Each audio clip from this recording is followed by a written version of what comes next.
கோடை விடுமுறை மற்றும் வெயிலின் தாக்கம் காரணமாக குமரி மாவட்டம் திருப்பரப்பு அருவியில் தண்ணீர் குறைவாக கொட்டினாலும் தமிழகம் மற்றும் கேரளாவிலிருந்து ஏராளமான சுற்றுலா பயணிகள் வந்து முண்டியடித்து நீராடி மகிழ்கின்றனர்.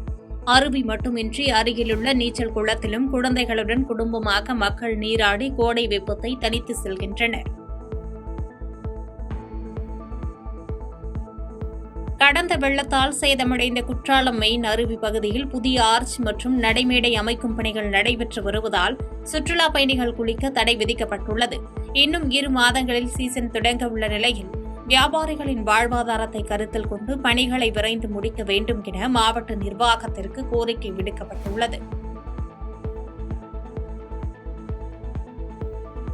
நீலகிரி மாவட்டம் முதுமலை வனப்பகுதியில் கடும் வெயில் காரணமாக நீர்நிலைகள் வறண்டு வரும் நிலையில் வெப்பத்தை தணிக்க காட்டு யானை ஒன்று மாயாற்றில் இறங்கி நீண்ட நேரம் ஓய்வெடுத்தது. வனவிலங்குகள் தண்ணீர் தேடி இடம்பெயர்ந்து வரும் நிலையில் இந்த யானையின் குடிகளை அவ்வழியாக வாகனங்களில் சென்ற சுற்றுலா பயணிகள் ஆர்வத்துடன் கண்டு ரசித்தனர்.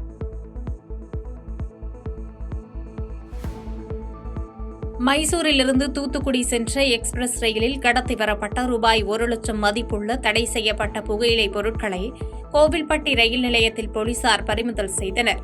இது தொடர்பாக வடக்கு திட்டங்குளத்தைச் சேர்ந்த 67 வயதான மாரிமுத்து என்பவரை கைது செய்து உணவு பாதுகாப்புத் துறையினரிடம் ஒப்படைத்தனர்.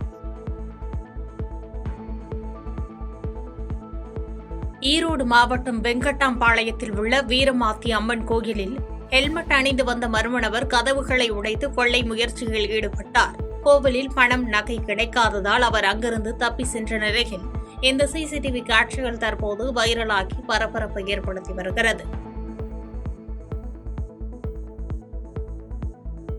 ஈரோடு சோலார் பகுதியில் கட்டுமான பணியின் போது இயந்திரத்துடன் 3வது மாடியிலிருந்து தவறி விழுந்த மேஸ்திரி தேவராஜ் மற்றும் தொழிலாளி மாரியம்மாள் ஆகியோர் சம்பவ இடத்திலேயே உயிரிழந்தனர். இச்சம்பவம் குறித்து தாலுகா போலீசார் வழக்கு பதிவு செய்து விசாரணை நடத்தி வரும் நிலையில் அப்பகுதி மக்களிடையே பெரும் சோகத்தை ஏற்படுத்தியுள்ளது.